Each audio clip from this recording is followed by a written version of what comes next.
রঘুপতি রামচন্দ্র একাদশী বিজয়া একাদশী করেছিল কেন না 14 বছর বনবাসে থাকাকালীন রাবণ যখন সীতামাকে চুরি করে নিয়ে গেল তাহলে এই যে সাগরের সেতু বন্ধন করে যে আমার রঘুপতি রামচন্দ্র যাবে সীতামাকে আনতে যে রাবণের কাছে গিয়ে যে রামচন্দ্র জয়লাভ করবে ভগবান হয়ে বাবা নিজে ভয় পাচ্ছে যে সীতামাকে চুরি করে নিজে নিয়ে গেল রাবণ আমি ফেরাতে পারবো তো রামচন্দ্রের মনে ভয় তখনই বাবা রামচন্দ্রকে আদেশ দেওয়া হয়েছিল সীতামাকে আনতে তখনই পারবে ওই রাবণের সঙ্গে যুদ্ধ করে জয়ী তখনই হতে পারবে যদি রামচন্দ্র এই বিজয়া একাদশীর উপবাস করতে পারে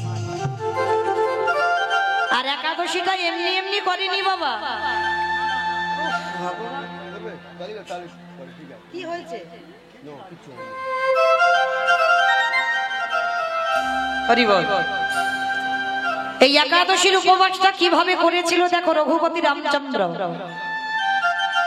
এই রামচন্দ্র বাবা একাদশীর আগের দিন একটা মাটির ঘর স্বর্ণ নয় রূপ নয় তামা নয় স্টিল নয় মাটির ঘর একটা আম্রপত্র দিয়ে প্রতিষ্ঠিত করেছিল আর তার উপরে একটা স্বর্ণ নারায়ণের মূর্তি প্রতিষ্ঠা করেছিল আর ওই নারায়ণের মূর্তি প্রতিষ্ঠা করে সারা রাত জাগরণ করে রঘুপতি রামচন্দ্র করেছিল বাবা একাদশীর উপবাস কেন শুধু সীতামাকে উদ্ধার করবে বলে লঙ্কাতে গিয়ে যাকে রাবণের সঙ্গে যুদ্ধ করে রামচন্দ্র জয়ী হতে পারে তার জন্য ভগবানকে একাদশী করতে হলো শুধু একাদশীর উপবাস করলো না সারা রাত জাগরণ করে নারায়ণের আরাধনা করলো নারায়ণের উপাসনা করলো পরের দিন ওই ঘট গঙ্গায় ভাসিয়ে আর ওই যে স্বর্ণ মূর্তিটা তৈরি করেছিল নারায়ণের মূর্তি ওই মূর্তিটা একজন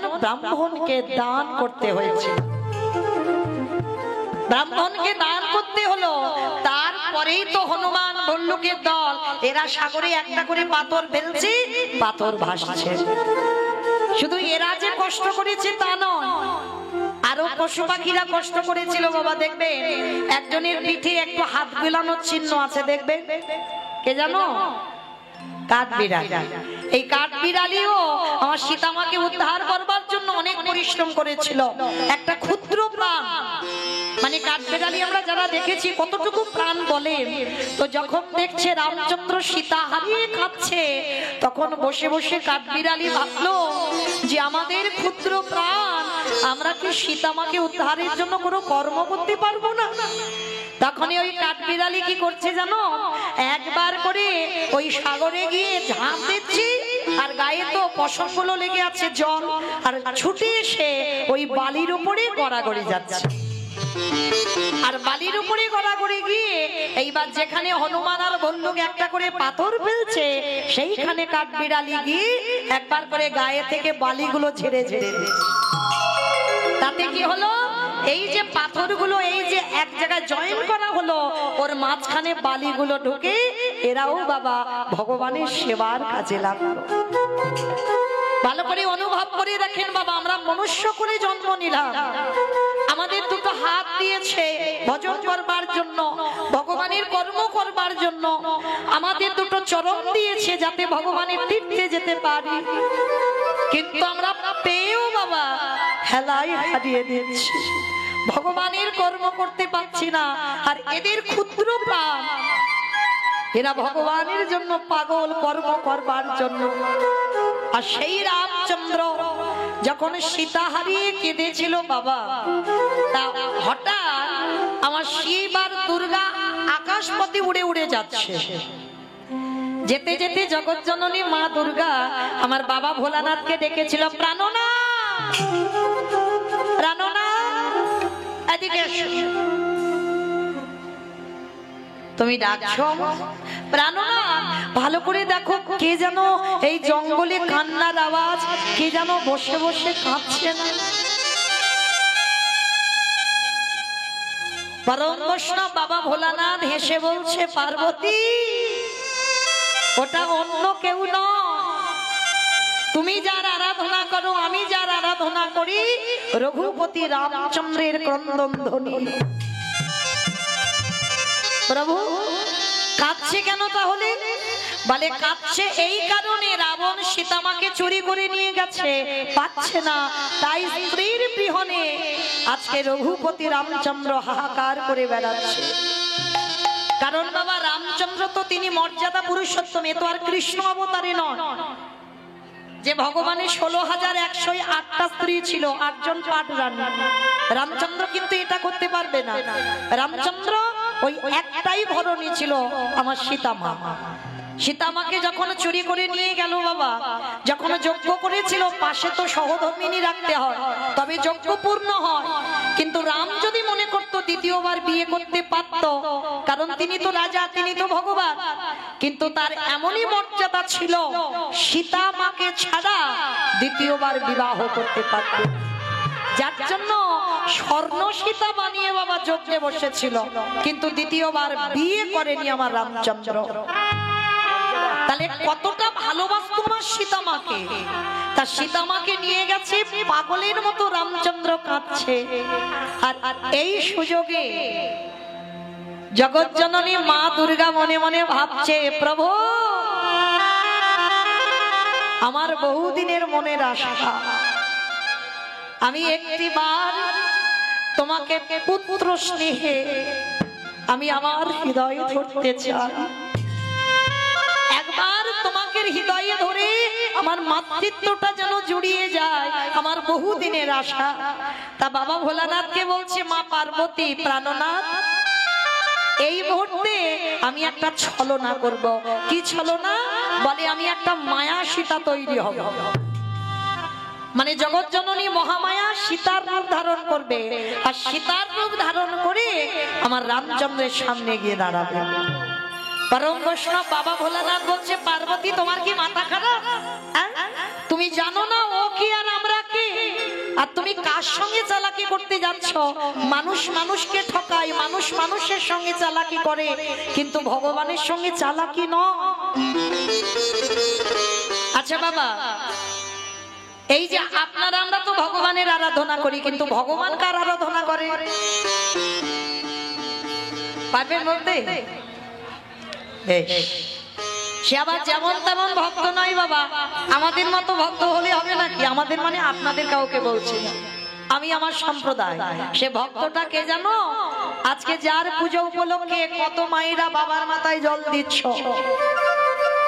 আমরা করি কৃষ্ণ উপাসনা, আর কৃষ্ণ করে পরম বৈষ্ণব বাবা ভোলানাথের উপাসনা।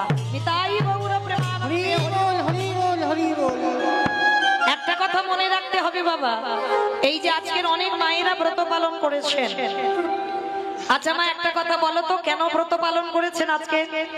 কিসের জন্য? স্বামীর অমঙ্গলের জন্য। স্বামীর অমঙ্গলের জন্য নাকি? স্বামীর মঙ্গলের জন্য। আচ্ছা এদিকে আমার কোন দাদা ভাই কি ব্রত করেছেন? একবার হাতটা তোলেন দেখি। যেমন আমাদের উপবাস কালকে, আমাদের বৈষ্ণব মতে আমাদের কালকে কালকে করবেন। আচ্ছা কতজন করবেন একবার হাতটা তোলেন তো দেখে। বেশ, তাহলে এইবার একটু আমি বলি। তাহলে আমার মায়েরা অনেকে বলে বাবা, দেখবেন অল্প বয়সের মেয়েরা ব্রত পালন করে কেন? বলি আমরা যারা এসটি মানুষ তারা করি স্বামীর মঙ্গলের জন্য, আর যাদের বিয়ে থা হয়নি তারা কিসের জন্য করছে? ভালো স্বামী পাবে ওই জন্য। তাহলে এইবার আমার এই যে বাবা ঠাকুর দাদা ভাইরা যারা উপবাস করব আমরা কালকে, তাহলে আমরা আমার দাদা ভাইরা কিসের জন্য করবে? বউয়ের মঙ্গলের জন্য। বউয়ের মঙ্গলের জন্য। হরি বল। সব ভুল কথা। স্বামীর মঙ্গল তো করেছিল বাবা সেই দক্ষ রাজার 27টা মেয়ে, চাঁদের 27টা স্ত্রী। সেই যে দেবগুরু বৃহস্পতি অভিশাপ দিয়েছিল চাঁদের ক্ষয় রোগ হবে, আর যখনই ক্ষয় রোগ হয়েছে বাবা একেবারে মাংসগুলো গলে পচে নষ্ট হয়ে যাচ্ছে, এক পালা বাকি ছিল। আর যখনই বাবা ওই ভাইরা ভাইয়ের কাছে গিয়েছিল, আপনারা আমরা কি বলি বাবা, এই বোনেদের স্বামীদের কি বলা হয়? ভাইরা ভাই বলে তো। আমাদের ওদিকে ভাইরা ভাই বলা হয়। তাহলে চাঁদ আর বাবা ভোলানাথ এরা সম্পর্কিত ভাইরা ভাই হয়। তো যেই না চাঁদের এক পালা বাকি আছে, গিয়ে দাঁড়িয়েছে শিব ঠাকুরের কাছে, আর শিব ঠাকুর দেখা মাত্র চমকে উঠেছে। এ কি চাঁদ, তোমার কি অবস্থা, কি পরিণতি করেছে? বলে কেন? দেবগুরু বৃহস্পতি অভিশাপ দিয়েছে 15 দিনের মধ্যে আমার এই শরীরটা গলে পচে নষ্ট হয়ে যাবে। বলে তাহলে এখন করণীয় কি?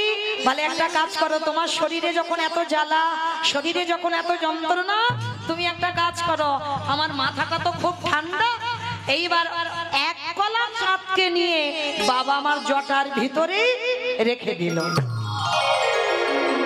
যার জন্য দেখবেন শিব ঠাকুরের মাথায় একটা চাঁদ তাই আছে তো, আর যার জন্য বাবার একটা নাম হলো চন্দ্রশেখর। আরো বলা হচ্ছে বাবার নাম শশী শেখর, পরম বৈষ্ণব বাবা ভোলানাথের নাম। তার যখন চাঁদকে এক কলা মাথায় রাখলো, এইবার 27টা মেয়ে তো স্বামীকে খুঁজে পাচ্ছে না, কাঁদতে কাঁদতে জামাই বাবুর কাছে এসে দাঁড়িয়েছে, চরণ দুটো ধরে ভোলানাথের কাছে, জামাই বাবু আমাদের স্বামীকে খুঁজে পাচ্ছি না, তুমি দেখেছো কোন রাস্তায় গেছে? সে তো 15 দিন কবে হয়ে গেছে, স্বামী বোধহয় আর বেঁচে নেই। আর জামাই বাবুর সঙ্গে কথা বলতে গিয়ে হঠাৎ দেখে না বাবা এক কলা চাঁদ শিবের জটার উপরে। 27টা মেয়ে দেখা মাত্র চমকে উঠেছে। জামাই বাবু তুমি আমাদের এত ভালোবাসো, আমাদের স্বামীকে তুমি মাথায় রেখেছো, দাও এবার নামিয়ে দাও। পরম বৈষ্ণব বাবা ভোলানাথ বলছে, দেখো শালি, তুমি যদি আমার এই প্রাণটা নিতে চাও আমি এক্ষুনি দিয়ে দেব, তোমরা যদি 27 জন আমার কৈলাসটাকে চাও আমি এক্ষুনি দিয়ে দেব, কিন্তু চাঁদ তো আমি দিতে পারবো না, কারণ চাঁদ যদি আমি মাথা থেকে নামাই তোমাদের চাঁদের হরিবোল হয়ে যাবে, কারণ বাঁচবে না, আমার মাথায় আছে বলে বেঁচে আছে। জামাই বাবু তাহলে কি হবে তুমি বলে দাও। বৈকুণ্ঠপতি নারায়ণ এসে বলল, দাঁড়াও দাঁড়াও দাঁড়াও, কান্নাকাটি বাঁধিয়ে দিও না, তোমাদের স্বামীকে 15 দিনের মধ্যে আবার একটু একটু করে ফিরিয়ে দেব। কি করতে হবে? তোমরা এই 27টা মেয়ে চলে যাও প্রভাস তীর্থে, দ্বিতীয় দিন যাবে, তৃতীয় দিন জলটা তুলবে, আর চতুর্থদশী যেটা আজকে তিথি, এই চতুর্দশীর দিন এসে তোমরা সবাই 27 জন মিলে জামাই বাবুর মাথায় ঢেলে দাও। আর যখন তোমরা জামাই বাবুর মাথায় ঢেলে দেবে, দেখবে চাঁদ 1 কলা 2 কলা 3 কলা হতে হতে 15 দিনের মধ্যে পরিপূর্ণ হবে। কিন্তু চাঁদকে শিব নামাতে পারবে না, কারণ চাঁদকে যদি নামায় তাহলে চাঁদ আর বাঁচবে না। তাহলে মায়েরা কি বুঝলাম? 27টা চাঁদের বউ স্বামীর প্রাণ ফেরাবার জন্য আজকে তিথি, আজকের উপবাস করে বাবার মাথায় জল ঢেলেছিল। কিন্তু মায়েরা আমাদের স্বামীদের কি ওই ক্ষয় রোগ হয়েছে নাকি? হয়নি তো। তাহলে কি জন্য করেছি এইটা তো জানতে হবে। আমরা হিন্দু ধর্মের মানুষ, আমরা সনাতন ধর্মের মানুষ, শুধু কয়েকজন নয়, প্রত্যেকের কর্তব্য এই শিব চতুর্দশী ব্রত উপবাস করা। কেন? একটা কথা বলে যাই বাবা, সরাসরি ভগবানের কৃপা অত সোজা নয়, কারণ আমরা সেই সৌভাগ্য অর্জন করিনি যে আমরা সরাসরি ভগবানের কৃপা পেয়ে যাব। ভগবানের কৃপা পেতে গেলে ভগবান বারবার বলছে, আমি সবথেকে যাকে ভালোবাসি আগে তার চরণ আশ্রয় করো। এই যে আমার বাবা ঠাকুররা বললেন, ভগবান যার চরণ আশ্রয় করে আছে তিনি তো ভক্ত। আর পৃথিবীর মাটিতে, ত্রিলোকের মাটিতে সবথেকে বড় বৈষ্ণব যদি হয় একজন, তিনি হলেন বাবা ভোলানাথ। আর যদি বাবা, তার নাম তো আশুতোষ, একটা বেলপাতার বাতাসা, একটু দুধ গঙ্গা জল মাথায় ঢেলে দাও, দিলেই বাবা তিনি সন্তুষ্ট হয়ে যাবে। আর একবারে যদি বৈষ্ণবের কৃপা কেউ পেয়ে যায়, তার অচিরে কৃষ্ণ কৃপা হবে হবে হবে। নিতাই গৌর প্রেমানন্দে। হরি বল হরি বল। তো বাবা যারা আজকে শৈব তারা তো করেছেন, তো আমাদের বৈষ্ণব মতে কালকে যারা করবেন তাদের চরণে আমার মতো অধম কীর্তনিয়া কোটি কোটি ধন্যবাদ প্রণাম। কারণ কৃষ্ণ কৃপা পেতে গেলে আমাদের পরম বৈষ্ণবের চরণ আশ্রয় করতে হবে। আর ওই চরণ ভজলেই পেয়ে যাবো গোবিন্দ চরণ।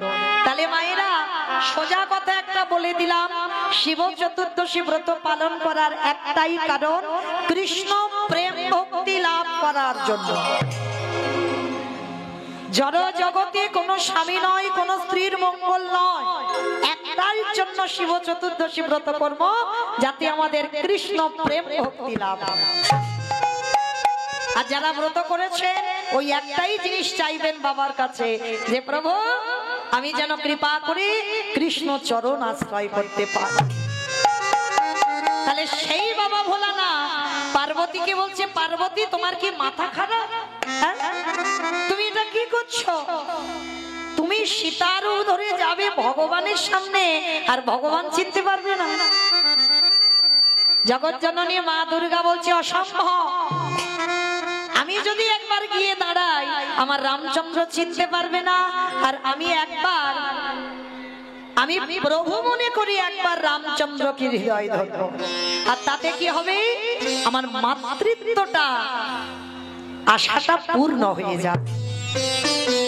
কোন কুবাসনা কুকামনা নিয়ে নয় বাবা। বাবা ভোলানাথ বারণ করছে, কিন্তু মা জগৎ জননী শুনছে না। এইবার সীতার রূপ ধারণ করে এইবার যেই না রামচন্দ্রের কাছে গিয়ে দাঁড়িয়েছে, রামচন্দ্র তো ক্রন্দন করছে সীতা মার জন্য, আর যেই না ওই মা সীতার রূপ ধরেছে, পিছন থেকে রামচন্দ্র গিয়ে ডাক দিল, মা। ভগবানের সঙ্গে চালাকি হয়। যেই না মা বলে ডেকেছে, সঙ্গে সঙ্গে চমকে উঠেছে মা। কে ডাকলো? তা মা তবু ছলনা করছে, বলে আমি মা হব কেন? আমি তো সীতা, আমি তোমার সামনে এসেছি। ভগবান কেঁদে উঠল, মা আজকে তোমার কাছেও আমি হাসির পাত্র। তুমি ভুলে গেছো আমি কে আর তুমি কে? তুমি ভাবলে কি করে আমি তোমাকে চিনতে পারবো না? তুমি আমার মা, আমি তোমাকে মা বলে ডেকেছি, তুমি আমার সীতা মা নও। এইবার যেই না মা বুঝতে পেরেছে নিজ রূপটা ধারণ করেছে, মা তুমি এই রূপটা ধরলে কেন? হে দয়াময়, আমার বহুদিনের আশা, একবার পুত্র রূপে তোমার হৃদয়ে ধরব। এই জন্য আজকের আমি সীতা রূপ ধরে এলাম। যদি একবার তোমাকে হৃদয়ে ধরতে পারতাম, আমার মাতৃত্বটা জুড়িয়ে যেত। তখনই আমার রামচন্দ্র বলেছিল, মা আমি কথা দিলাম তোমার পুত্র রূপে আমি যাব। এই দেখে নয় এ যুগে আগত কলি যুগে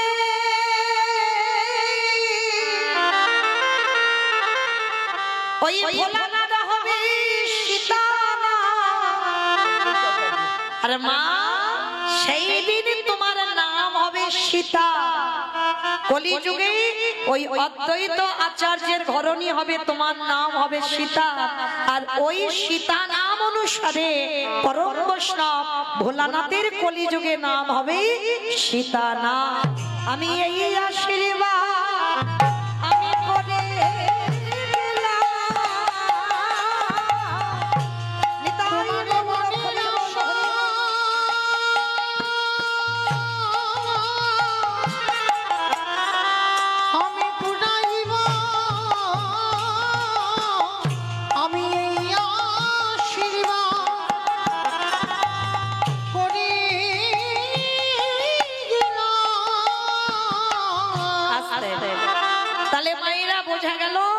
সেই বাবা ভোলানাথ হলো কলিযুগে অদ্বৈত আচার্য বা সীতা নাম।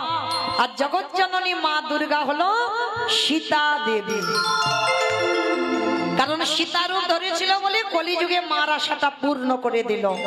তাহলে সেই অদ্বৈত আচার্য 12 বছর তুলসী ভাসিয়েছিল বাবা কৃষ্ণকে কলিযুগে ডাকবার জন্য। কিন্তু কৃষ্ণ যে আসবে, কিন্তু কত নম্বর গর্ভে আসবে বাবা সচিবান এইটা তো জানে না। যার জন্য পর পর সচিমার কোলে বাবা প্রথম 8টা কন্যা সন্তান হয়েছিল। আর যখনই 8টা কন্যা সন্তান হলো, কোনোটা 1 দিনের বাচ্চা, কোনোটা 5 দিনের, কোনোটা 10 দিনের, একটা একটা করে প্রণাম করে আর সচিমার কোলে বসে মারা যায়। নবম গর্ভে বিশ্বরূপ এলো, তাকেও প্রণাম করলো। 16 বছর বয়সে মাকে কাঁদিয়ে চলে গেল। এইবার দশম গর্ভে নিমাই। আমাইরা এই জায়গাটা এবার একটু আস্বাদন করবেন। নিমাই যখন এলো না, সচিমার মনে ভয়, ওই অদ্বৈত যদি একবার আমার নিমাইকে প্রণাম করে, আমার নিমাইও থাকবে না। এই ভয়ে ভয়ে সব সময় থাকে, কিছুতে অদ্বৈতকে দেখতে দেয় না। কিন্তু বাবা তা বললে তো হবে না, দেখতে তো দিতেই হবে। কারণ নিমাই মনে মনে বলছে, মা, এই গোটা জগতের মঙ্গলের জন্য আমাকে তো যেতেই হবে সন্ন্যাসী হয়ে। শুধুমাত্র আমার একার মঙ্গল নয়, সমাজের মঙ্গলের জন্য আমি সন্ন্যাস নেব। তা এইবার আড়ালে নিমাইকে রেখে, শুধু আড়ালে নয় মা, সচিমা যখন ঘুমাতো না, ওই নিমাইয়ের কোমরে আঁচলটা বেঁধে ঘুমায়, যাতে নিমাই চলে না যায়। আমাইরা আমাদের ছেলে মেয়েরা মাঝে মাঝে দুষ্টুমি করে না, মারা যদি একলা সংসার হয়, ওই দরজায় জানালায় ছেলেকে দড়ি দিয়ে বেঁধে মা সারাদিন কাজ করে। আর নিমাই ছোটবেলায় এত দুষ্ট ছিল, মা যখন ঘুমাতো নিমাই চলে যাবে, ওই জন্য মা দড়িটা বেঁধে সচিমা ঘুমাতো। আজকে নিমাই মনে মনে চিন্তা করছে, মা, আজকে তোমায় যেতেই হবে, আজকে তোমাকে ছেড়ে আমায় যেতেই হবে। এইবার মা ঘুমিয়ে আছে, একেবারে অচৈতন্য, অঘরি ঘুমাচ্ছে। আর ঠিক সেই সময় কি করেছে জানো, ওই অদ্বৈত আচার্য সুরধনী গঙ্গার তীরে বসে আছে, আর আমার নিমাই মার কোলের কাছ থেকে গুটি গুটি করে উঠে একেবারে ছুটতে ছুটতে সুরধনী গঙ্গায় গেল। তখন আমার নিমাইয়ের বয়স ছিল বাবা মাত্র 5 বছর। আর 5 বছরের নিমাই সুরধনী গঙ্গার তীরে গিয়ে বাবা হরি নামের খেলা খেলছে। আর অদ্বৈত আচার্য দূর থেকে মনে মনে চিন্তা করছে, এই তো প্রভু, এবার আমি দেখব তোমাকে কে আটকে রাখতে পারে, তোমাকে কে ধরে রাখতে পারে। আজকের আমি যখন তোমায় একলা পেয়েছি, আমি তোমাকে প্রণাম করব করব করব। আর নিমাই যখন হরিনাম করছে, আর পরম বৈষ্ণব অদ্বৈত আচার্য পিছন থেকে গিয়ে একেবারে নিমাইয়ের চরণে মাথাটা দিয়ে ষষ্ঠাঙ্গে প্রণাম, চিৎকার করে বলে উঠল, নিমাই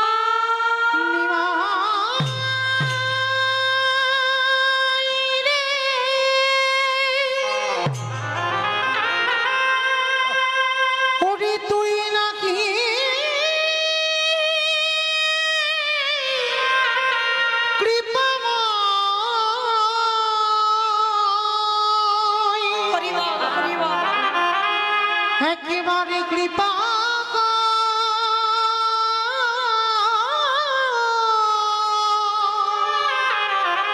ওরে নিমাই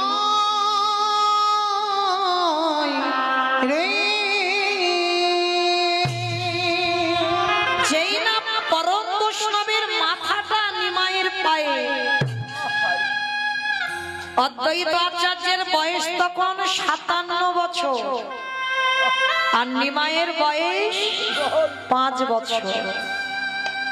5 বছরের নিমাইয়ের পায়ে যেই না অদ্বৈত বৈষ্ণবের মাথা, নিমাই কি করেছে জানো, ওই ছোট্ট ছেলে নিমাই একেবারে পাটা তুলে অদ্বৈত আচার্যের মাথার উপরে,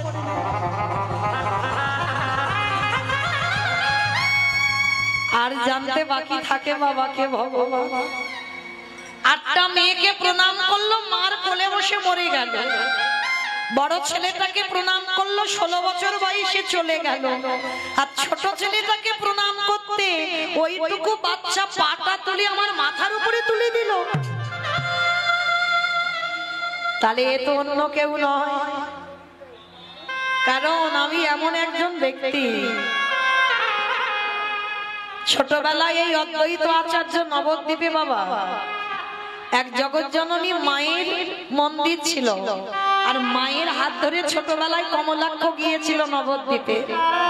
আর নবদ্বীপে যখন গেল না, নাভাদেবী বারবার বলছে কমলাক্ষ একবার মাকে প্রণাম কর, মানে কালী মন্দির। কমলাক্ষকে বলছে একবার মাকে প্রণাম কর।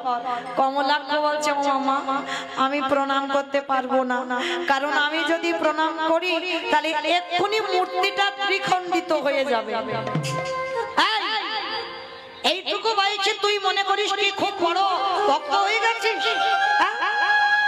তুই মূর্তিকে প্রণাম করলে মূর্তি ভেঙে যাবে।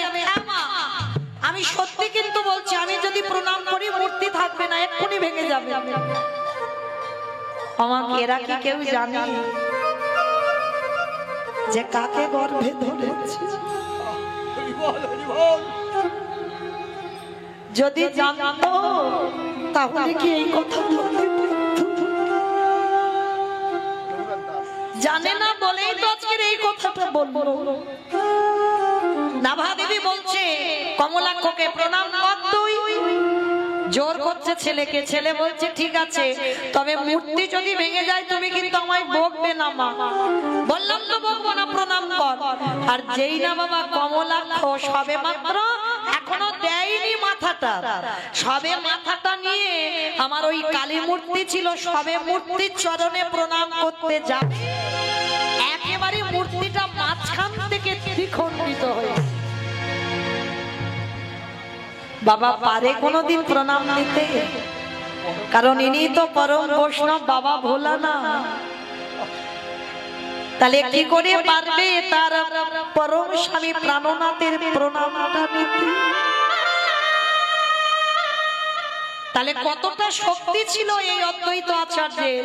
পাথরের মূর্তি ভেঙে গেল, আর এই অদ্বৈতের প্রণামে সচিমার কোলে 8টা মেয়ে মরে গেল, বড় ছেলে চলে গেল, ছোট ছেলে নিমাইকে প্রণাম করলো। নিমাই পাটা অদ্বৈত আচার্যের মাথায় তুলে দিল। তাহলে বলো তো বাবা, জানতে বাকি থাকিয়ে কি? চরণটা জড়িয়ে ধরেছে আর ছাড়ছে না, চোখের জল দিয়ে নিমায়ের চরণ দুটো ভাসাচ্ছে।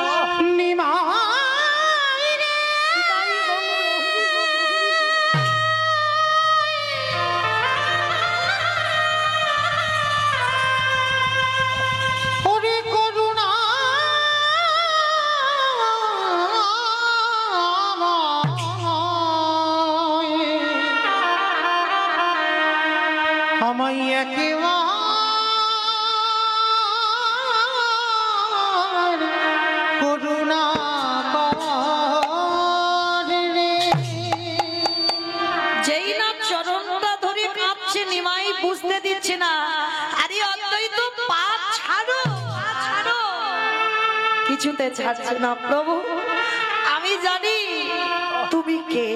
আরে বাবা আমি কে, তুমি এমন করছো কেন? পা ছেড়ে দাও, পা ছেড়ে। কিছুতেই পা ছাড়ছে। আরে কে ভগবান থাকতে পারে? ভক্ত যদি একেবারে গায়ে মনোবাবাকে কাঁদিতে কাঁদিতে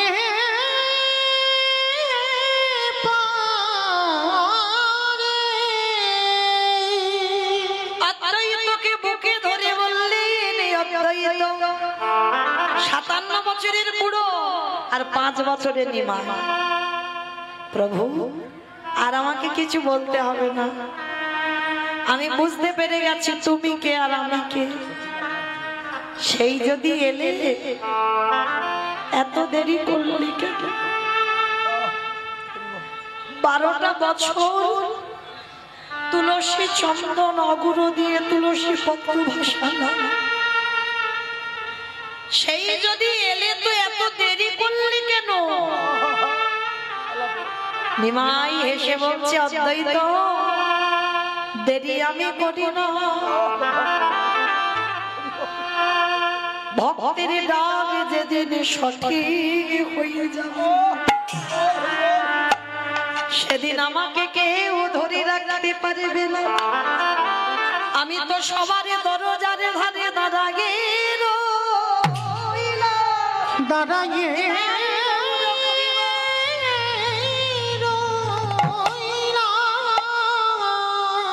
যদি আগে মার নয়ন জলে একেবারে নয়ন জলে কৃষ্ণ তোমার হলাম বলে, হা কৃষ্ণ তোমার হলাম বলে, যদি একজন ভব দাদার মতো ডাকি আমারে ভগবান কি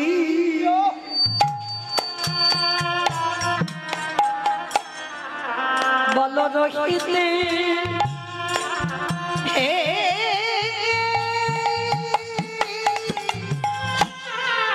রহিতে পারে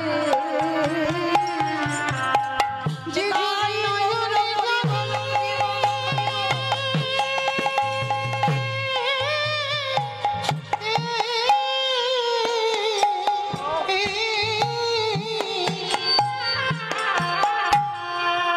যে জনে নয়ন জানে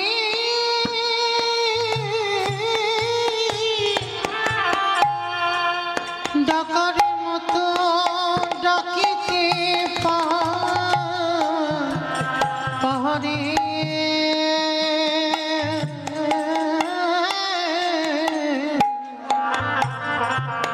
আমারে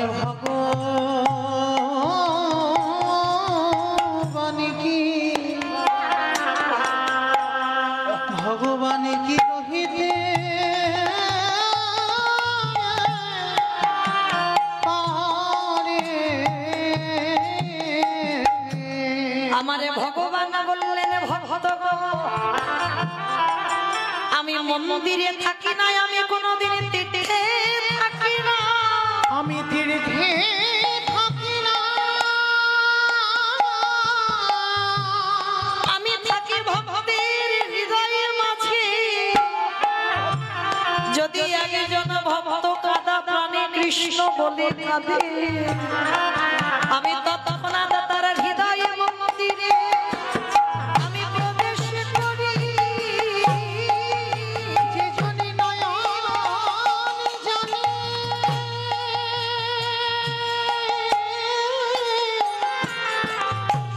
কৃষ্ণ বলে কাঁদিতে পারে, আমি হৃদয়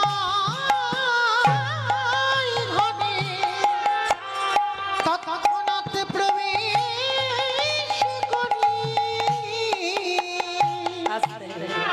তাহলে আজকে জগতের সংসারে যেই না অদ্বৈত আচার্য কাঁদছে, নিমাই বলছে কেঁদো না। আর বাবা এদিকে ভক্ত ভগবানকে ধরে কাঁদছে। আর সন্তানের মঙ্গল অমঙ্গল প্রথমে কে বুঝতে পারে? মা। মা ভগবান তো ভক্ত রূপ ধরে এসেছে, ভক্ত ভাব অঙ্গীকার করে এসেছে। এদিকে ভক্ত ভগবানকে ধরে কাঁদছে, ওদিকে সচিমার মনটা কুগাইছে আর আমার নিমাই থাকবে না। অদ্বৈত প্রণাম করেছে, চোখের জল পড়েছে, বুঝতে পেরে গেছে আর নিমাই থাকবে না। এইবার সচিমা যখন কাঁদছে, সচিমার চোখের জল ভগবানের পাটা ভেসে যাচ্ছে।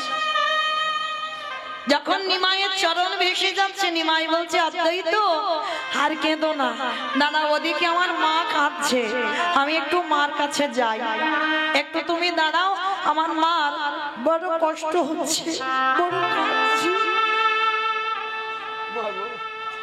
ছুটে গেছে নিমাই, মার কোমরটা জড়িয়ে ধরে বলছে ওমা, মা তোমার চোখে জল কেন? মা তুমি কাঁদছো কেন? আচ্ছা বাবা, ডাক্তার যদি বলে দেয় তোমার সন্তানকে তুমি চিকিৎসা করছো, কিন্তু বেশি দিন আর থাকবে না তোমার কাছে। যদি মা জানতে পেরে যায় সে মায়ের অবস্থা কেমন হয়। সচিমা তো বুঝতে পেরে গেছে নিমাই আর থাকবে না। কাছে দাঁড়িয়ে দাঁড়িয়ে নিমাই এসে মার গলা জড়িয়ে ধরে বলছে, ও মা, মা গো, তোমার চোখে জল কেন, তুমি কাঁদছো? তুমি আমায় বলো তুমি কেন কাঁদছো? মা তাড়াতাড়ি করে জলটা মুছে নিয়ে বলছে, কই বাবা, আমি কাঁদিনি তো, আমি কাঁদবো কেন? আমি কাঁদিনি মা, জগতে সবাই মিথ্যাবাদী, তুমি আমার মা হয়ে তুমিও মিথ্যা বলছো। কি বাবা, জগতে আমাদের মতো মিথ্যাবাদী আর কেউ আছে? আমরা বললাম কৃষ্ণ ভজন করব, কেউ করছি না বাবা। সারাদিন শুধু বিষয় বৈভবে ডুবে রইলাম, আমার করে গেলাম।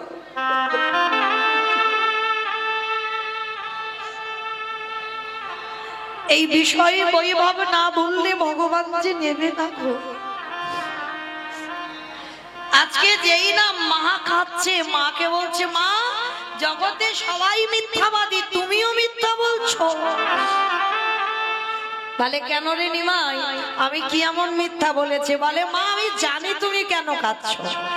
এইবার মা ঘুরিয়ে ধরেছে, নিমাই, তুই যখন গোটা জগতের খবর রাখিস, তাহলে তুই তোর মায়ের কান্নার খবরটাও তো রেখেছিস। তাহলে বলতো নিমাই, আমি কেন কাঁদছি? তার নিমাই বলছে, মা, তুমি যে কেন কাঁদছো আমি বলবো, কিন্তু বললে তুমি সহ্য করতে পারবে তো? কারণ আমি তো জানি তোমার কাঁদার কারণটা কি, আমি বলবো তুমি নিতে পারবে তো? নিমাই, তোর 8টা দিদিকে হারিয়েছি, বড় দাদাকে হারিয়েছি, তোর বাবাকে হারিয়ে কেঁদে কেঁদে আমি পাষাণী হয়ে গেছি। আমার আর কোনো দুঃখতে দুঃখ মনে হয় না, কোনো শোকে আমার শোক মনে হয় না, আমার হৃদয়টা পাষাণের থেকে আরো কঠিন হয়ে গেছে। বল বাবা, আজ আমি তোর মুখ থেকে শুনবো আজকে তুই আমি কেন কাঁদছি। তবে শোনো মা, আমার কথাটা শুনবার পর তোমার হৃদয়টা ভেঙে চৌচিরে হয়ে যাবে। তুমি শক্ত করে তোমার হৃদয়টা ধরে রেখো।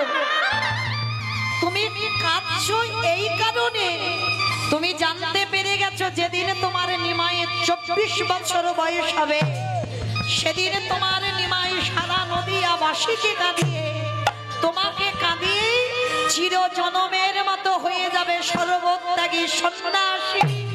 নিতাই গৌর হরি বল, হরি বল। যেই না বলল সর্বত্যাগী সন্ন্যাসী, সঙ্গে সঙ্গে নিমাই বলল, তবে মা, আমি কথা দিলাম, তুমি না বললে তো আমি যাব না। তুমি যেদিন বলবে নিমাই তুই চলে যাবি, সেদিন চলে যাব। তার আগে জগতে আমার কেউ কোথাও পাঠাতে পারবে না। আর তবে মা, আমি যাব বটে, আমার যাওয়ার পর আমি 3টে জায়গায় সর্বদাই থাকবো। কোথায় জানো? ওই রাঘবের আলয়ে, ওই নিত্যানন্দ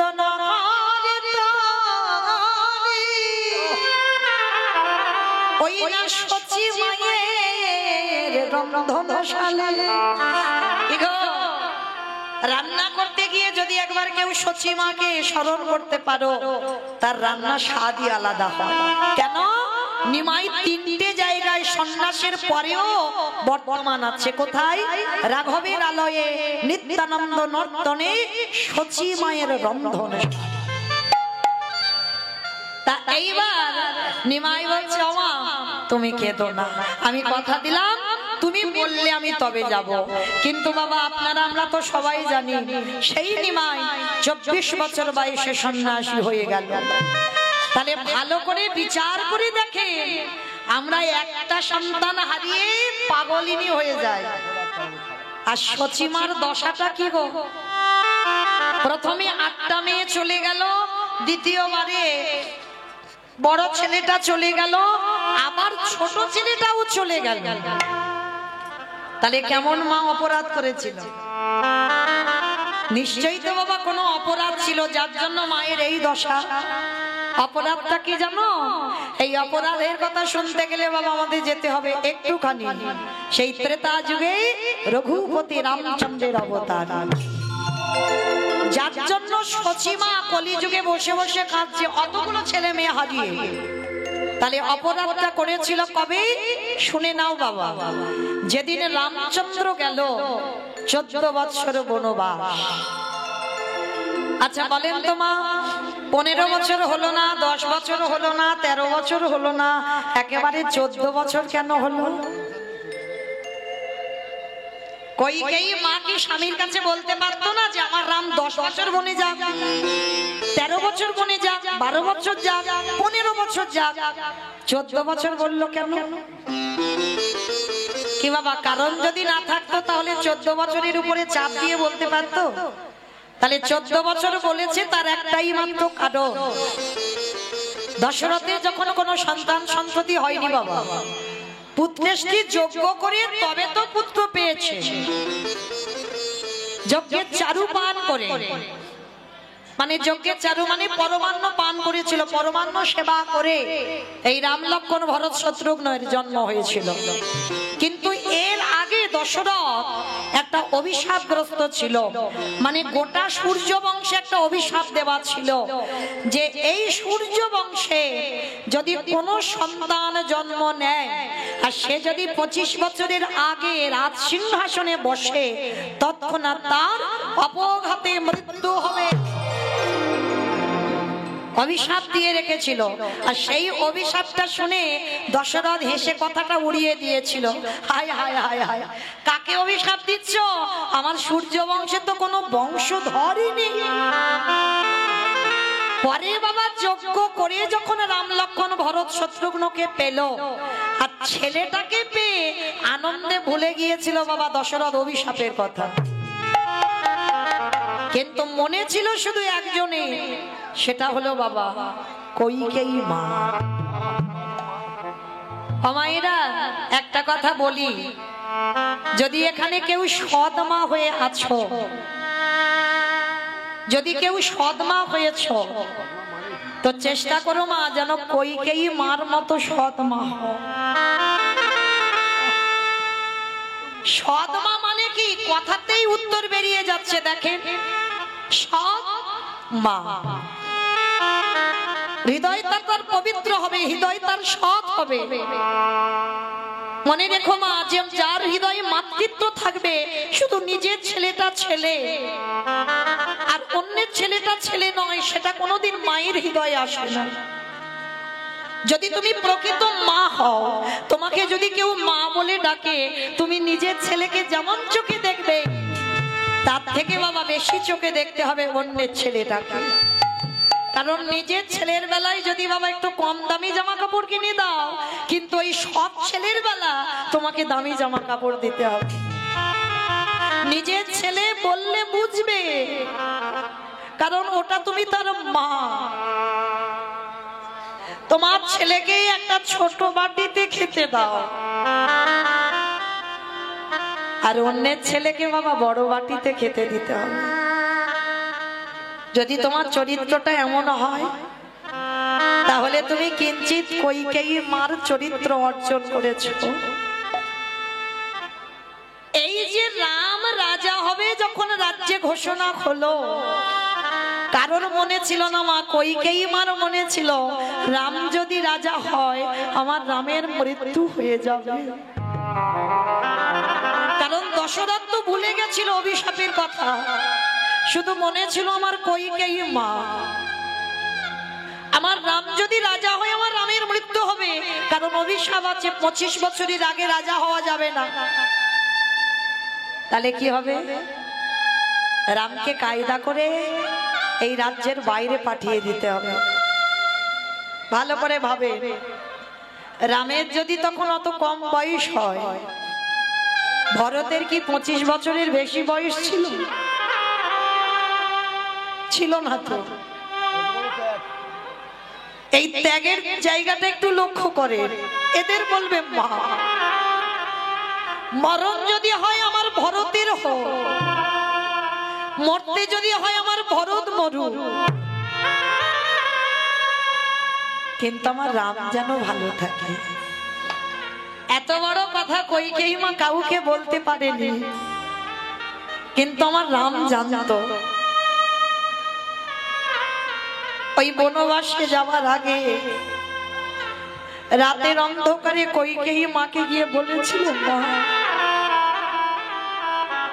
আমি যদি বনবাসে না যাই, আমার জন্য কত যোগী মুনি ঋষিরা যুগ যুগ ধরে তপস্যা করছে, আমাকে পাবার জন্য কঠোর পরিশ্রম করছি, কবে রামের চরণ পাবো। আর আমি যদি অযোধ্যায় রাজ সিংহাসনে বসি, তাহলে তো আমি এদেরকে উদ্ধার করতে পারবো। তাই কৃপা করে তুমি একমাত্র আমার সেই মা, যে কথাটা কাউকে তুমি না বলে তুমি আমাকে বনবাসে পাঠাও।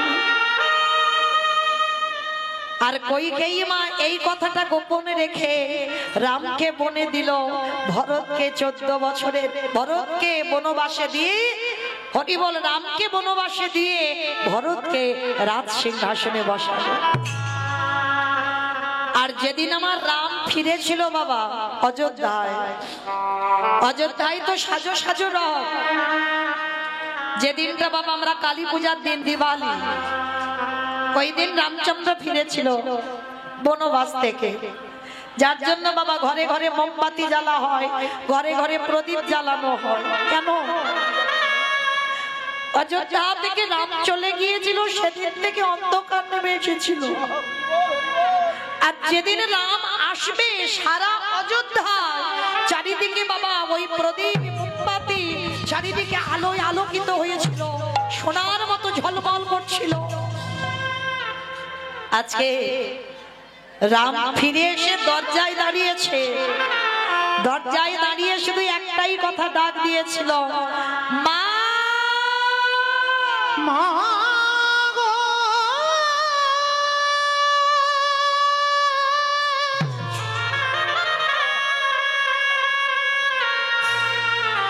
ওগো জননী,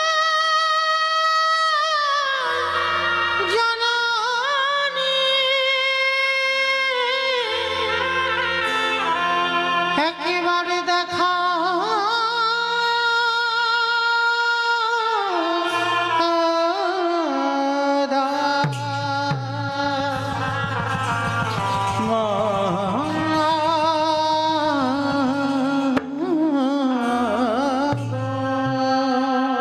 রামের মা কৌশল্যা এসে বলছে, বাবা এই তো আমি তোর মা, এই তো নাম, আমি তোমায় ডাকিনি তো। সুমিত্রা এসে বলছে, মা বাবা এই তো আমি তোর একটা মা, আমি তোমায় ডাকিনি তো। আবার তোর মা কোথায়? রাম 14 বছর পরে ফিরে এসে বলল, মা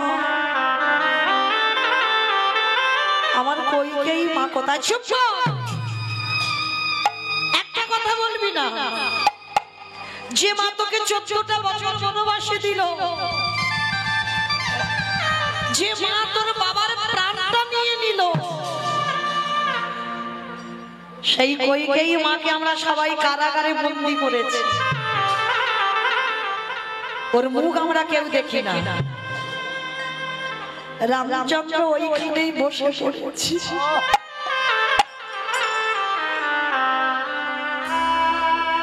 এটা কি করেছে তোমরা? আমার কইকেই মাকে কারাগারে দিয়েছে। হ্যাঁ দিয়েছি, ওর মুখ আমরা কেউ দেখতে চাই না। আর ভরত ওর মাকে তো কবে ত্যাগ করে দিয়েছে, ওর মার মুখ দর্শন করে না, রামকে বনে দিয়েছে বলে। এত বড় ত্যাগ একবারও কাউকে বলিনি বাবা। আমি রামের মঙ্গলের জন্য রামকে বনে পাঠিয়েছি, একবারও কাউকে বলিনি। কইকেয়ী মা কেঁদে কেঁদে অন্ধ, কইকেয়ী মা শেষ পরিণতি দেখে।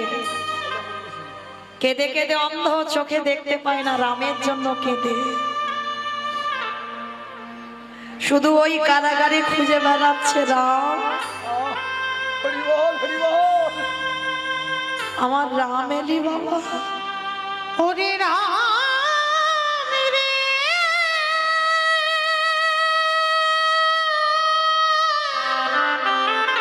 কতদিন আর কাঁদবো বলবো, কতদিন। তোরে আসা পথে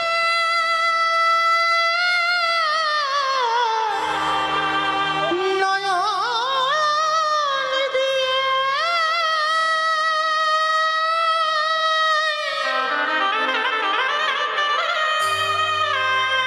আমি যে কত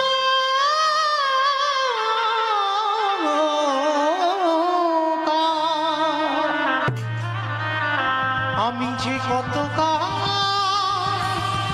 কাটিয়ে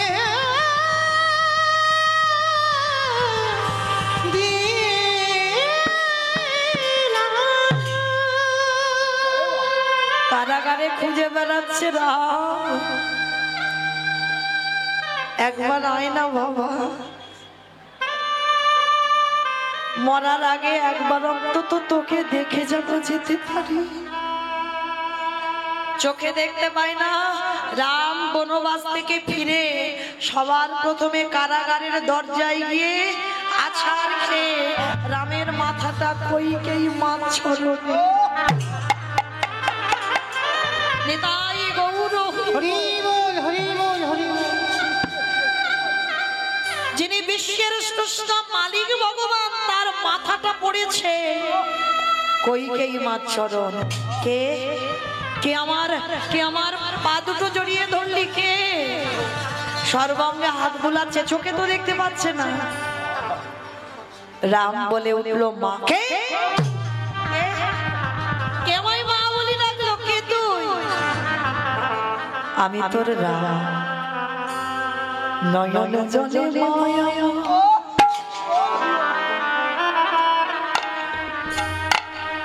ওই না রামকে হৃদয়ে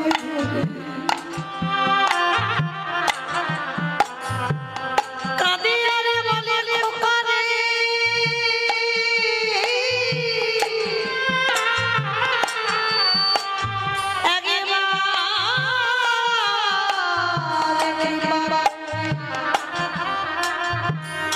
একবার করুণা করে তুই একবার আমার দৃষ্টি শক্তি ফিরাই। ওরে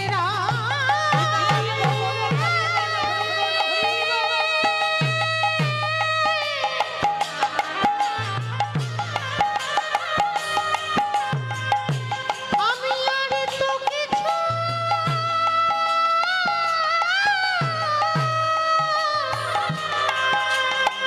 কিছু চাহি না,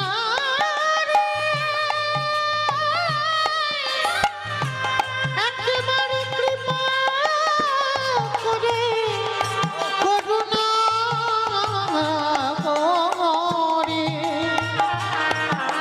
আমার দৃষ্টি শক্তি ফিরা দে। আমি ভক্ত বড় ও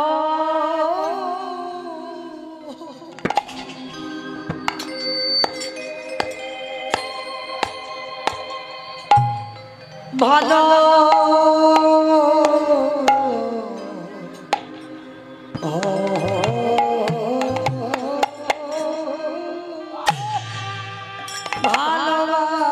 ভালোবাসি।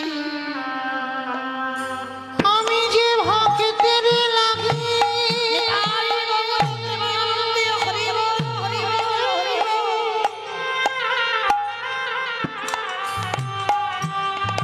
ওই যুগে যুগে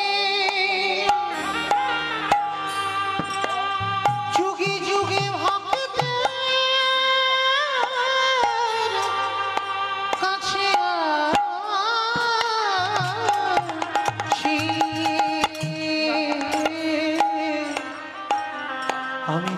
ভক্ত বড়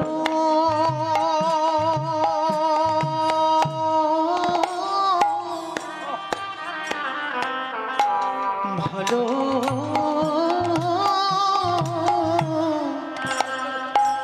ভালোবাসি শুধু এ যুগে না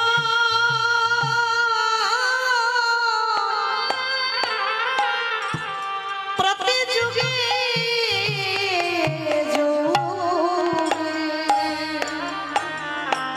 আমি যে ভক্ত বড়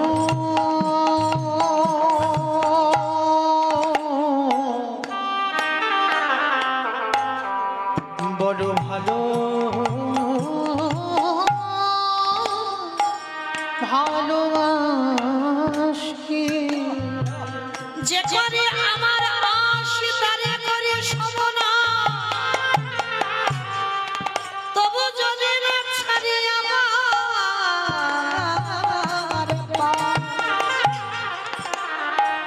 তারে পরে হয়ে যাই আমি তার দাসে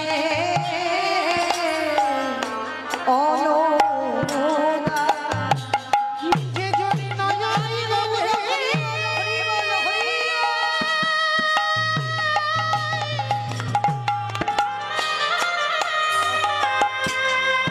একেবারে কৃষ্ণ তোমার হলাম বলে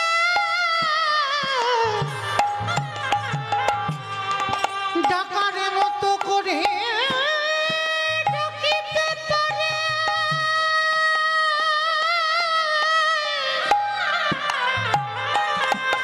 আমি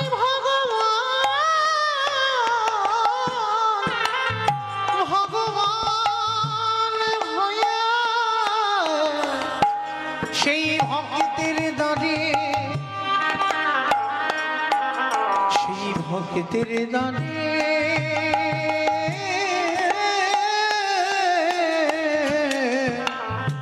বাধা পড়ি সেই কইকেই মা এত ভালোবাসতো আমার রামকে কিন্তু কৌশল্যামার অভিশাপে রামকে পরের জন্মে কইকেই মার গর্ভেই আসতে হলো। যখন রাম বনে গেল কৌশল্যা কেঁদে অভিশাপ দিয়েছিল কইকেই আমি তো 14 বছর কাঁদবো তারপরে রামকে কোলে পাবো একদিনে যদি আমার রামকে আমি ভালোবেসে থাকি তোকে আমি অভিশাপ দিয়ে রাখলাম 14 বছর পরে রাম ফিরে পাবো কিন্তু আমি একজন মা হয়ে তোকে অভিশাপ দিলাম যতবার তুই জগতে সন্তানের জননী হবি ততবার তোকে জনমে জনমে পুত্র হারা হতে হবে ওরে কইকে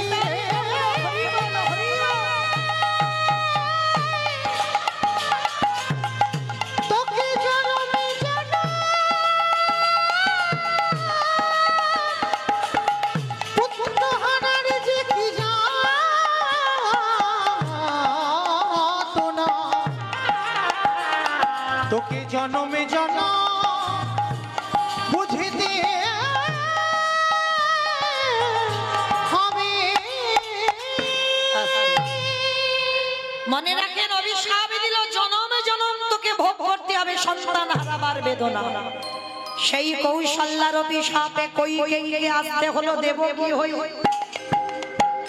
দেবকী হয়ে প্রথম গর্ভে 6টা সন্তান হলো কংস মামার হাতে মৃত্যু হলো সপ্তম গর্ভে এলো বলরাম ওই বসুদেবের প্রথম পত্নী রোহিণীর গর্ভে চালনা হলো অষ্টম গর্ভে এলো কৃষ্ণচন্দ্র ওই কংস মামার হাত থেকে বাঁচবার জন্য বাবা বসুদেব ভাদ্র কৃষ্ণাষ্টমী তিথিতে ওই কৃষ্ণকে কোলে করে নিয়ে মাথায় করে ওই নন্দালয়ে রেখে এলো জগৎকে কৌশল্যা হরিবল কৌশল্যার অভিশাপে কইকেয়ীকে দেবকী হতে হলো আর সেই দেবকী হয়ে 8টা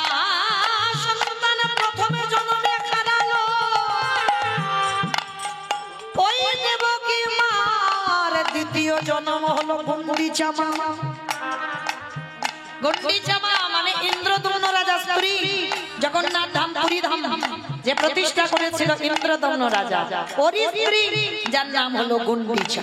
আর ওই গুন্ডিচা একটা নয়, দুটো নয়, তিনটে নয়, 10টা নয়, কটা? 18টা সন্তান হলো। যারা যাবেন দেখবেন 18টা ছেলে মাথার রক্ত দিয়ে 18 নালা হয়ে আছে। জগন্নাথ দেখলে হবে না, জগন্নাথ দেখতে গেলে আগে 18 নালা দেখতে হবে। 18 নালা দেখবার পর ওই যে জগন্নাথ ধামে গিয়ে গরুর স্তম্ভ ওইটাকে প্রণাম করতে হবে, তারপরে তোমার জগন্নাথ দেখায় ফল মিলবে। তাহলে গুন্ডিচা 18টা সন্তান হলো, 18টা ছেলের রক্তেতে হলো 18 নালা। ভেবে দেখেন বাবা, হিসাব করে রাখবেন। প্রথম জন্মে 8টা গেল দেবকী, দ্বিতীয় জন্মে গুন্ডিচা হয়ে 18টা সন্তানে গেল। সেই গুন্ডিচা আমার তৃতীয় জন্ম হলো নদিয়ার মাটিতে, ওই নীলাম্বর চক্রবর্তীর কন্যা শশী ঠাকুরা। শশী মায়ের প্রথম 8টা কন্যা সন্তান মারা গেল, যেটার কথা আগেই বললাম অদ্বৈতের প্রণামী। 8টা মেয়ে মরে গেল। বড় ছেলে বিশ্বরূপ সন্ন্যাসী হলো, ছোট ছেলে নিমাই এলো। ওই 24 বছর বয়সে শচী মাতাকে কাঁদিয়ে, বিষ্ণুপ্রিয়াকে কাঁদিয়ে, সারা নদীয়ার মানুষকে কাঁদিয়ে নিমায়া চললেন সন্ন্যাসী হয়ে। ওই কলির জীবকে বোঝাতে চাইল, কলির জীব আমি আমার মাকে ছেড়ে দিলাম না, আমি আমার রাধারানীকে ছেড়ে দিই নাই, আমি আমার নিজেকেও ছেড়ে দিই নাই। তাই জগতের কলির জীব তোদের পায়ে পড়ে বলে রাখি, ভজন যদি করতে হয় সকাল সকালে কৃষ্ণ চরণ আশ্রয় কর।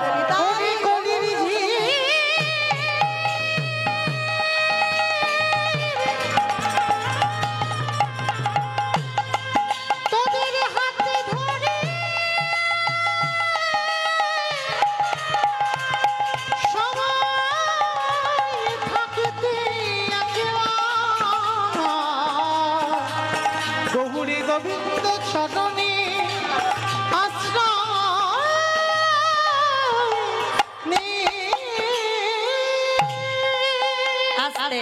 তাহলে পরিষ্কার বোঝা গেল মা কৌশল্যার নন্দন রামকে 14 বছর বনে দেওয়ার অপরাধে সেই কৌশল্যার অভিশাপে প্রথম জন্মে দেবকী হয়ে 8টা গেল, দ্বিতীয় জন্মে গুন্ডিচা হয়ে 18টা গেল, তৃতীয় জন্মে শশী ঠাকুরানী হয়ে 10টা চলে গেল। তাহলে কাঁদালে কাঁদিতে হয় এ কথাটা মিথ্যা নয়। ব্যাংকে টাকা রাখলে বাবা যেমন সুদে আসলে বেড়ে যায়, যদি কেউ আমরা অজান্তে অপরাধ করে ফেলি সেটাও বাবা ব্যাংকের টাকার মতো সুদে আসলে বেড়ে যাবে যাবে যাবে। তাহলে যদি এই সাধু সঙ্গ করা যায়, ভক্ত সঙ্গ করা যায়, তাহলে বাবা যদি কিঞ্চিত আমাদের খণ্ডন হয়। তবে ভজন করলে হবে না, কি করতে হবে? ভক্ত চরণ তলে গড়া গড়িলা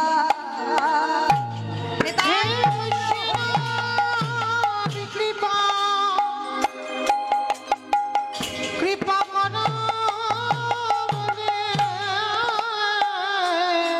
ভক্ত চরণ তলে গড়া গড়িলা।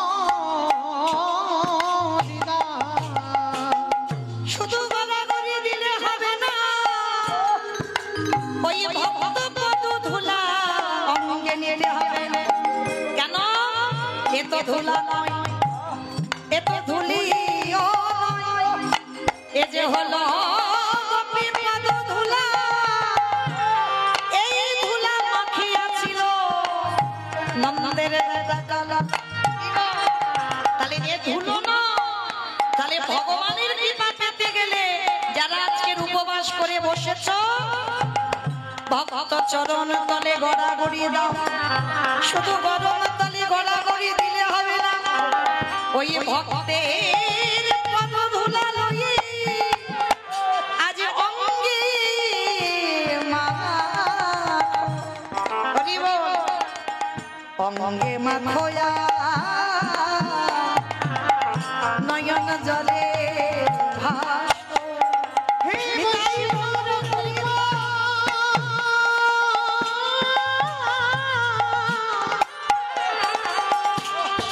বৈষ্ণব কৃপা করো বলে বলে অঙ্গে মাখো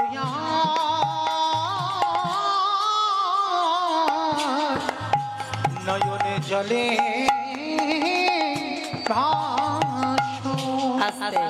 তাহলে মাইরা পরিষ্কার আমাদের বোঝা গেল, সেই যে অদ্বৈত আচার্যের আহ্বানে ব্রজেন্দ্র নন্দন কৃষ্ণ কলিকালের মাটিতে এলো।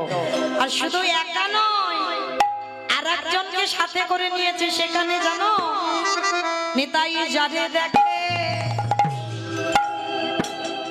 তারে বলে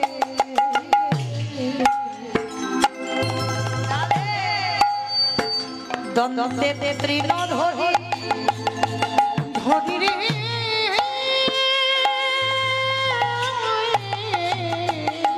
আস্তে অমাইরা। তৃণ মানে কি গো? খড় ঘাটাঘাটি। তৃণ মানে ঘাস। নিতাই চাঁদ দাঁতে ঘাস নিয়েছে বাবা। কেন ঘাস নিয়েছে? একটা কিরকম ব্যাপার হচ্ছে না, কথাগুলো দেখো। দাঁতে ঘাস নিয়েছে, দাঁতে ঘাস নেবে কেন? হরিনাম করবে সেই যে বাবা নিমায়ের মতো, সেই গোপাল চপল গোপাল বলেছিল না হরিনাম করবি কর, কিন্তু দরজা বন্ধ করে হবে কেন? হ্যাঁ, যার জন্য তো বৈষ্ণব অপরাধ করে ফেলেছিল না, বলে হরিনাম করবে করুক নিমাই, কিন্তু দরজা বন্ধ করবে কেন? কিন্তু বাবা ভগবানের বিচার আর আমাদের বিচার কি এক হয়? সারা দিনের বেলা কীর্তন হতো ওইটা বহিরঙ্গ ভক্তদের নিয়ে, আর রাত্রিবেলা যে কীর্তনটা হতো বাবা ওটা রস কীর্তন।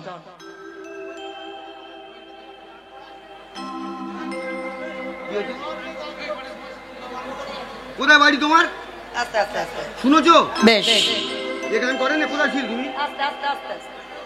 তুমি শোনোনি, বলে শোনো। তাই চলেন সেই নিতাই চাঁদ আজকে কি করেছে? নবদ্বীপের অলিতে গলিতে নিতাই যারে দেখে তার পদ ধরে বলে, তোদের ঘরে আমি বাসন মেজে দেব, তোদের ঘরে আমি বাটনা বেটে দেব,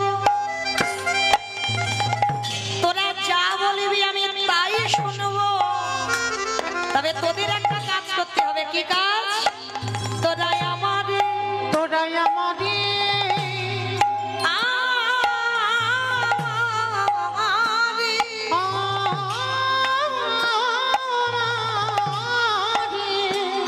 আজ কিনে গেল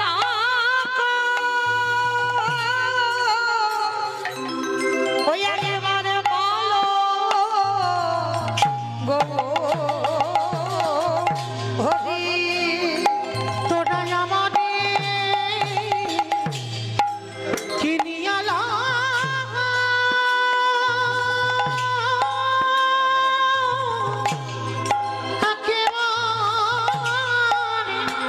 বলো গৌরী হরিয়ারি। ভক্তচরণে আমার নিবেদন, আমার এই দাদা ভাই বাবা ঠাকুর যারা আছেন, হরিনাম সংকীর্তনের আয়োজন যারা করেছেন, অনেক কষ্ট করে অনেক পথ পরিশ্রম করে এই হরিবাসনটা সাজিয়েছেন। তো আপনাদের কাছে আমার এই দাদা ভাই বাবা ঠাকুররা যাবেন, যার যেমন ক্ষমতা যার যেমন সামর্থ্য আছে আপনারা কৃপা করে ওদের আঁচলে একটু দান করবেন, কারণ এই দান কোনোদিন বিফল যাবে না বাবা। আজকের এই দান করলে একদিন আমাদের পরপারের দান হয়ে দাঁড়াবে। তাই আপনাদের কাছে নিবেদন, সবার কাছে আমার কমিটি দাদা ভাইরা যাবেন ভিক্ষার ঝোলা নিয়ে, যার যেমন সামর্থ্য আছে আপনারা কিঞ্চিত ওদের আঁচলে দেবেন, বঞ্চিত করবেন না। নিতাই গৌর প্রেমানন্দে হরি বল। তোরাই আমারে চিনিয়ালা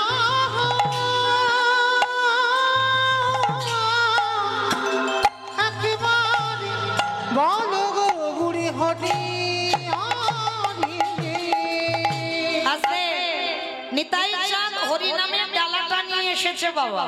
কোথায়? মামা আপনাদের এই জায়গাটার নাম কি জানো?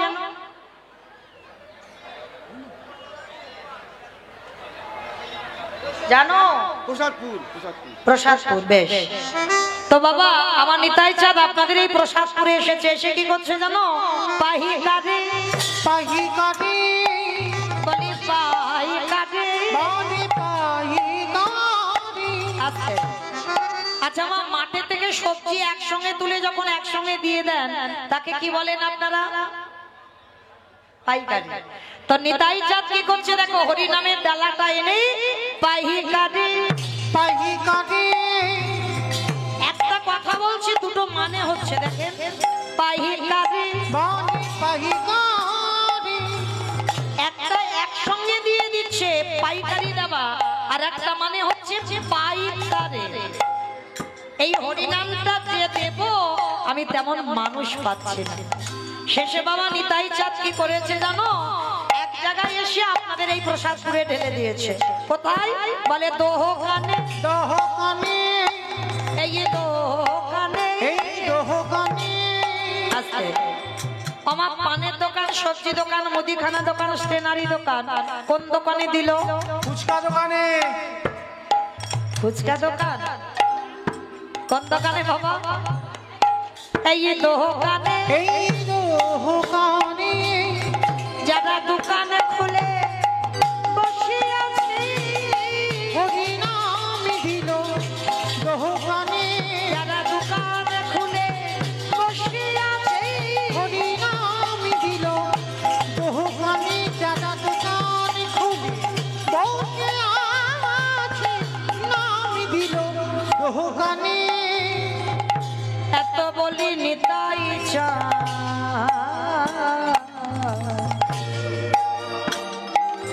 আমারে ঘুমে গড়ি যা। জাহিরে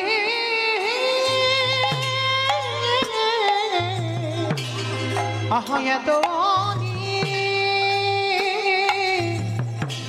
নিতাই চাঁদ আমার ঘুমে গড়ি যায়। ওই না সোনার ওই না সোনার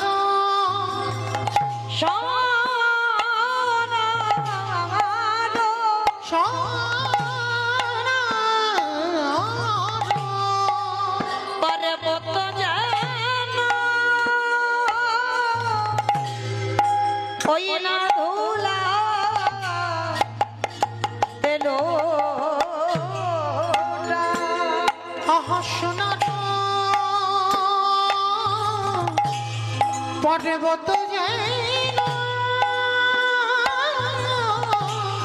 দেখো ধুলাতে লুটাই রে। কে কি নিবিয়া তোরা কে চিনবি আমায়? বলি তোরা কে কি নিবিয়া তোরা কে কি নিবি আমায়? বলি বলকের অমূল্য ধন। তোরা কে কি নিবি আমায়? ওই না গোলকের অমূল্য ধন। তোরা কে কি নিবি নিতাই আমায়? দারে দারে বিলাইছে, তাই দাঁড়ি দাঁড়ি বিলাই দারে দারে বিলাইছে। দাঁড়ি দাঁড়ি বিলাই বলি অযাচিত হরিনাম, দাঁড়ি বিলাইছে অযাচিত হরিনাম। দাঁড়ি দাঁড়ি বিলাইছে। হেন অবতারে যা রতি না জন্মিল, রতি না জন্মিল ভগতা আসিল চনে বলে সেই পাপী এলো আর।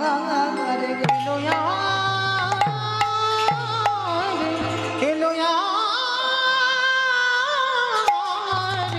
গেল আসলো চলে বলে সে এই পাপী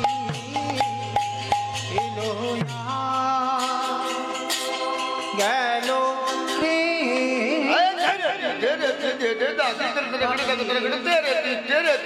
তাকিদ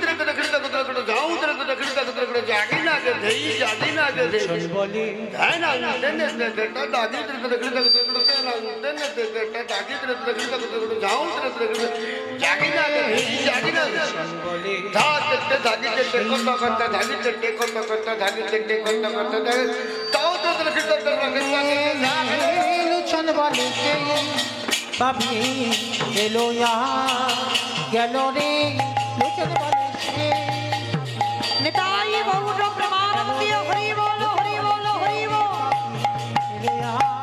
গেল রে লোচন বলে পাবি এলো গেল রে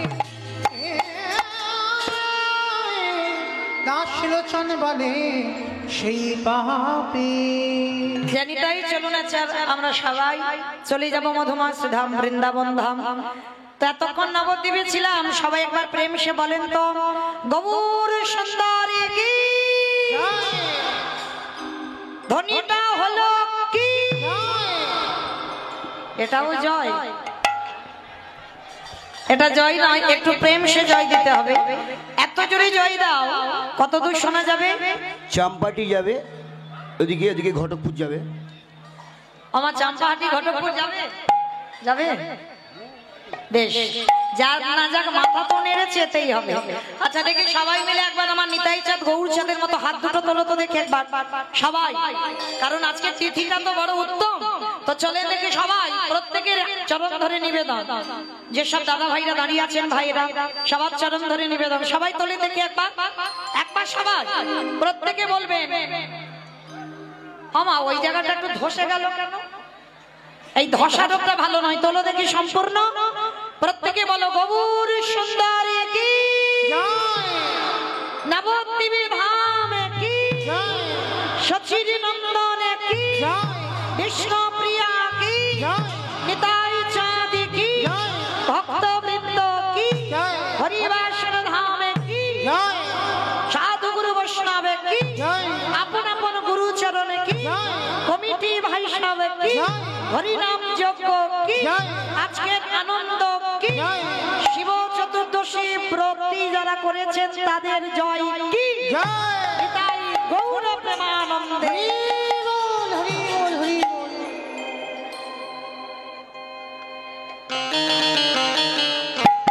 চলুন এবার একটু চলে যাই বাবা, একটা ভজন গাইতে গাইতে বৃন্দাবন। কি মায়ের একটা ভজন হবে তো?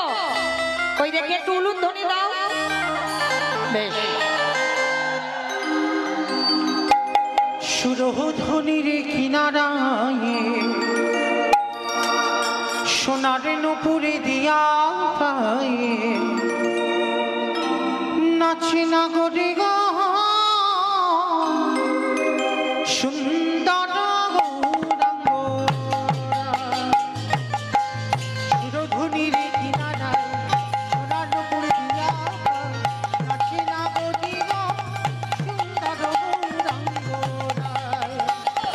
সুরধুনির কিনারায় সোনার নুপুর দিয়া পায়